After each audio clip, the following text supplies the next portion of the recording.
I came back from a business trip to my parents' house, but the locks were changed. We gave your room to your cousin. Dad shouted, so I left. But when he stole their money, the business trip had been long and tiring, and frankly, I was glad to be going home. Well, not home, only to my parents' house, where I had been living for the past few months. But it was still familiar. I wasn't excited to see them, but after 2 weeks away, I couldn't deny that a tiny part of me was a little relieved to be back, even if I tried to tell myself otherwise. I pulled into the driveway and immediately noticed that something felt wrong. My dad's car was parked in a different spot, and there were unfamiliar shoes on the porch. For a second, I wondered if they had company. That would be annoying, but never mind. I'd just go to my room and relax. I grabbed my suitcase from the trunk, walked up the steps, and slid my key into the lock. It didn't turn. I frowned and tried again, jiggling it a little. Nothing. For a second, I thought maybe they had installed one of those fancy electronic locks while I was gone. Maybe my dad had forgotten to give me the code. That was something he would do. I knocked. Then I rang the doorbell. No answer. I waited, shifting my weight, already annoyed. I pulled out my phone to call her. But before I could dial, I heard movement upstairs. I looked up. My mom stepped onto the second-floor balcony and leaned over the railing, looking down at me like I was some random salesman she didn't want to deal with. "We gave your room to your cousin," she called out like it was the most normal thing in the world.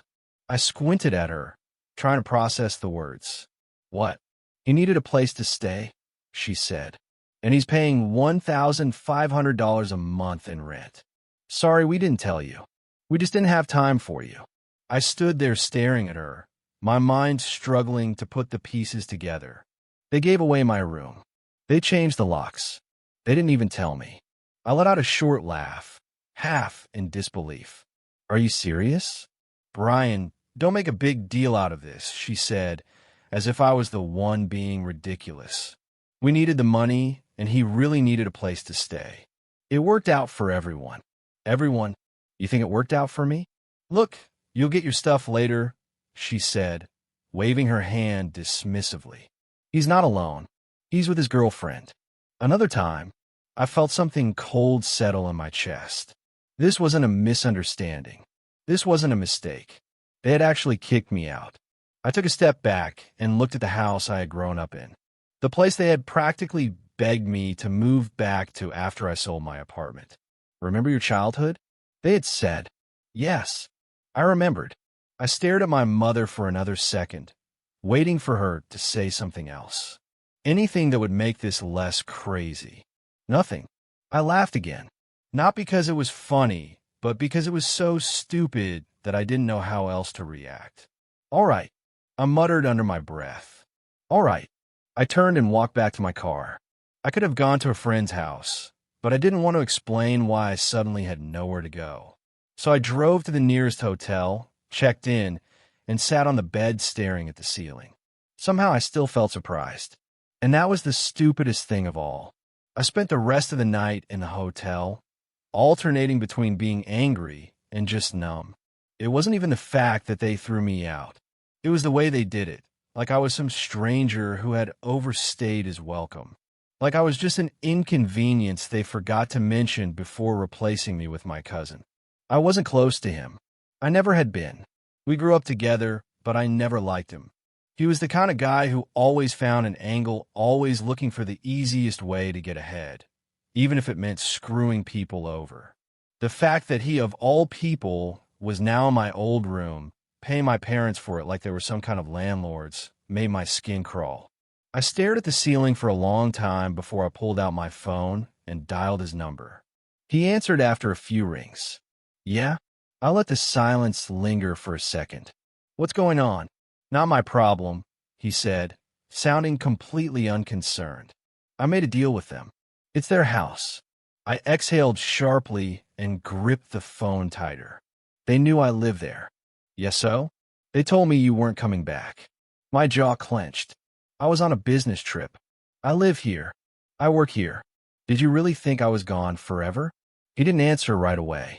Then, "Look, man, I don't know what to tell you. You should take it up with them. I hung up. There was no point talking to him. He wouldn't give a shit. I could have called my parents again, but what would that change? They had made their decision. They didn't even have the decency to warn me. I ran my hand over my face, feeling exhausted. Fine. If they wanted to pretend I didn't exist, then I would return the favor. I wasn't going to beg to stay in my own parents' house. For the next few days, I focused on work. I extended my stay at the hotel and pretended it wasn't a big deal. I told myself I didn't care. I told myself it was probably for the best. Then, 2 weeks later, my father called. I almost didn't answer, but curiosity got the better of me. The second I answered, his voice came through, tense and desperate. "Brian, you need to come over." I raised an eyebrow, already irritated. "Why?" "He robbed us." I sat up straighter. "What? Your cousin?" "He stole everything. $40,000. He took the money out of the safe and disappeared." I blinked. For a second, I thought I had misheard him. 40,000? Yes. I don't know what to do. He's not answering his phone. He just took off in the middle of the night. I started to laugh. I couldn't help it. You dash. I had to catch my breath. You left 40 grand in cash sitting around? And I laughed again. You should have put it in a visible place. Maybe left a neon sign. This isn't funny, Brian. My dad snapped. We have to find it. I shook my head, still grinning. Unbelievable. They kicked me out because of him. And now he was robbing the blind. I leaned back against the hotel bed, still grinning, as my father continued to ramble on about how they didn't know what to do. The irony of the situation was so perfect it almost felt staged. You really left 40 grand lying around? I asked again, still trying to wrap my head around it. It was in the book. He snapped, as if that explained everything. The book. I knew exactly what he meant. My parents had this old hardcover dictionary in their room, with the middle cut out, stuffed with cash like a cartoon safe. They used to joke about it when I was younger, saying it was their rainy day fund in case something happened. Well, something did happen. And let me guess, I said, rubbing my temples. You didn't bother to check his background before you let him move in? Didn't think to, I don't know, not give him full access to everything? Brian, this isn't the time for this. My dad snapped. We need to find him. Can you help or not?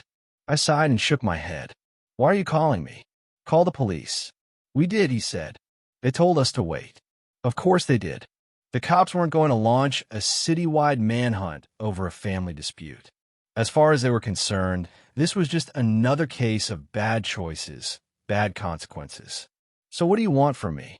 You know people, he said. Serious people. I raised an eyebrow. Oh, now you need me? Brian dashed. I sighed. Fine. I'll be there in 20. I pulled up to the house, and the moment I stepped inside, the place felt different. Like the energy had shifted. My mom was pacing the living room, clutching her cell phone like it held the answers to all her problems. My dad was at the dining room table, flipping through the emptied book like maybe the money would magically reappear if he just looked hard enough. They both looked up as I walked in. He's not answering his phone. My mom said right away. I've tried his friends, his girlfriend, even his old job, nothing. I snorted. Yeah, because he's gone. He's not sitting around waiting for you to track him down. My dad ran his hand over his face. We don't understand why he would do that. I stared at him. Are you serious? They actually looked confused, like this was some big mystery. You barely know him. I said, you just assumed he was trustworthy because he's family. He needed a place to stay. My mother insisted. And you needed money. I shot back. You were so excited about the extra $1,500 a month that you didn't think about who you were letting into your house. Silence. I exhaled and shook my head. Whatever. Here's what we'll do.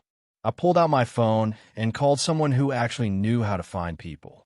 His name was Nate, and he owed me a favor. He didn't ask any questions, just told me to send over everything I had on my cousin's phone number, social media, everything. I sent what little I knew, then sat back and waited. 2 hours later, Nate called me back. Gotta leave, he said. He's still in town. Probably thinks you guys aren't going after him. I'll text you the address.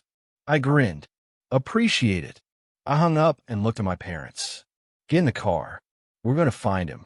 They hesitated like they hadn't really thought that far ahead. My mom shifted nervously. Shouldn't we just let the police handle this? I gave her a look.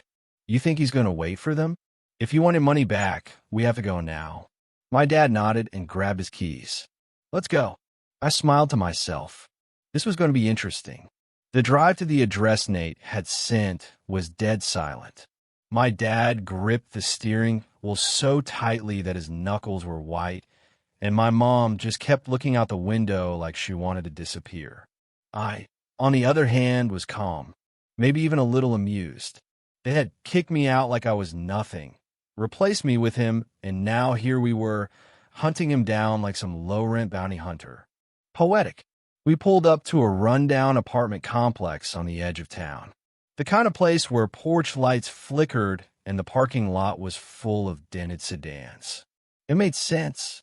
My cousin was always good at looking like he had money without actually having any. Nate was already there, leaning against his car, looking bored. He's inside, he said as we got out. Third floor, apartment 3C. Anyone with him? I asked. Saw him and his girl come in an hour ago. No movement since. My dad started for the door, but I put a hand on his shoulder. You got a plan here, or are you just going to barge in and hope he hands over 40 grand? He hesitated. That's what I thought. I turned to Nate. You got people coming? He nodded. Just as backup. But this is your family mess, not mine. Fair enough. I looked at my parents. Stay here. They didn't argue. I took the stairs 2 at a time, heart steady, mind clear. I wasn't nervous. I had dealt with worse people than my cousin. I reached 3C and knocked. No answer. I knocked again, harder. Footsteps. Then his voice muffled through the door. Who is it? Open up. Silence. Then, Brian? Yes. Open the door. More silence. I could practically hear the gears turning inside his head. Finally, the lock clicked, and the door opened just enough for me to see his face. He looked rough, bags under his eyes, nervous energy all over him, like he knew his little payday was about to run out. What do you want? He asked. I pushed the door open and stepped inside before he could stop me. His girlfriend was on the couch, scrolling through her phone like none of this mattered to her. There were shopping bags everywhere, clothes, electronics, luxury crap he definitely didn't need. I looked at him. You know why I'm here. He crossed his arms, trying to act tough. I don't know what you're talking about. I grinned. Really? Then I pulled out my phone, opened a file, and hit play. The security footage. See, before I left on my trip, I installed a hidden camera in my parents' house. Not for security more, because I never really trusted them or anyone who came through. And right now, that little investment was paying off big time. The video showed my cousin sneaking into my parents' room in the middle of the night, rifling through the hidden book and stuffing stacks of cash into his pocket. Clear as day. He watched the footage, his face turning pale. His girlfriend glanced over, raised an eyebrow, then went back to her phone as if this was just another Tuesday for her. Not a good look, huh? I said. He swallowed. It's not. I cut him off. You have 2 options. 1, you give back what's left of the money right now, and maybe my parents won't push this any further.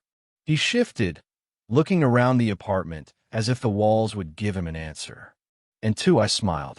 We'll call the cops, and some people who won't be nearly as polite as me. His girlfriend scoffed. You think you're some kind of gangster or something? I ignored her. I wasn't here for her. He licked his lips. He was scared. He should be. Finally, he sighed and headed for the bedroom. Fine. Just wait here. I crossed my arms and waited. One way or another, this was going to end tonight. I stood in the middle of the apartment, arms crossed, watching as my cousin disappeared into the bedroom. His girlfriend still hadn't looked up from her phone. She didn't seem the least bit worried, which told me one of two things. Either she was used to this kind of situation, or she thought I was bluffing. A minute passed. Then two. He was stalling. Probably in there, trying to figure out if he could lie his way out of this, or if he had already spent so much of the money that returning it wouldn't even matter. I turned to his girlfriend. How much did he tell you he had? She glanced at me, looking bored. Huh? The money? I said. How much did he say he had? She smirked. Enough. That told me everything I needed to know. I walked over to the bedroom door and pushed it open. My cousin was inside, kneeling in front of an open suitcase. He jumped when he saw me. Dude, I'm getting it. I looked down. The suitcase was mostly full, stacks of cash piled on top of clothes and random junk. But it wasn't 40 grand. I knew that just by looking. Where's the rest? I asked. He hesitated. My patience ran out. I grabbed the collar of his shirt and pulled him to his feet. Don't make this harder than it needs to be. His hand shot up. Okay. Some of it's gone, all right? I had to pay off a few things. Bullshit. It's true. His eyes darted to the side. Rent, some debts. I pushed him back down. How much is left? He swallowed. Maybe 25. Where? He hesitated again, so I yanked the suitcase off the ground and opened the side pockets. Tucked inside was another 5 grand in neat stacks. That brought it to about 30. I turned to him. Last chance. Where's the rest? He bit his lip like he was weighing his options. I pulled out my phone. All right. Guess we'll have to do this the other way. Wait. He held up his hands. Okay. It's in my car. Glove compartment. I kept my eyes on him. If I check and you're lying, we're done talking. He nodded quickly. I swear. I stepped back. Let's go. Outside, my parents were still by the car. My mom, wringing her hands like this, was so stressful for her. Nate was off to the side, watching everything unfold. When my cousin and I stepped out, my dad straightened. Well, he's got most of it. I said, some is in his car. My cousin hurried over to the beat-up Honda, parked a few spots away, and unlocked the door. He opened the glove compartment and pulled out another stack of cash. Probably another 5 grand. That brought us to 35. I stared at him. Still short. His face went pale. Dude, I swear that's it. I didn't believe him. But I also knew we weren't going to get the full amount back no matter what I did. He had already burned through some of it. That was obvious. I turned to my dad. Take the money and let's go. My dad grabbed the stacks from him, stuffing them into a plastic bag like he was handling stolen goods. Which I guess he kind of was. My cousin held up his hands. So we're good, right? I took a step closer, lowering my voice. I never want to see you again. You understand? He nodded quickly. Yeah, man. Got it. I smiled. Good. Then I turned and walked away. This mess wasn't over yet. Not by a long shot. Back at my parents' house, the atmosphere was completely different. Gone was the smug superiority, the dismissiveness. Now they were just tired, embarrassed, grateful. They sat across from me at the dining table, the same table where they had probably signed their deal, with my cousin thinking they were making the smartest financial move of their lives. The plastic bag full of cash sat between us. My mom sighed. Brian and we really messed up. I said nothing. My dad cleared his throat. We should have told you. We should have thought it through. You shouldn't have kicked me out. I said, leaning back. But you did. For him. My mom flinched. She hesitated. We were looking for some easy money. I scoffed. There's no such thing as easy money. They both fell silent. After a long pause, my mom whispered, we know that now. They apologized again. Multiple times. They thanked me for fixing their mess. For getting their money back. My dad even admitted that if it weren't for me, they probably wouldn't have seen a single dollar again. I still didn't want to forgive them. But at some point I sighed and muttered, fine. They weren't good parents. But they were my parents. Then, my mom hesitated before saying, if you want, you could come back. I laughed. I actually laughed. Not a chance. They both looked a little surprised. Maybe they thought after everything, I just moved back and like nothing happened. I found a new place. I said, I'm moving in a few days. My mom nodded slowly, like she wasn't sure how to feel about that. My dad scratched his neck. You need help moving your stuff? I almost said no, but then I figured why not? So for the first time in years, we did something normal together.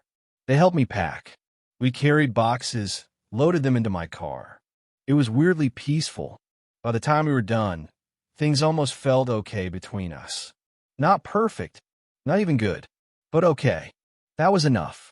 A month later, my mom called me. You won't believe what your aunt just told me. She said, I already had a feeling. What did he do? He got arrested. She said, voice dripping with disbelief. He tried to rob a jewelry store. I nearly dropped my phone laughing. Yeah, my mom sighed. Guess he thought that was easy money too. I shook my head. Some people never learn. And for once, I was just glad it wasn't my problem anymore.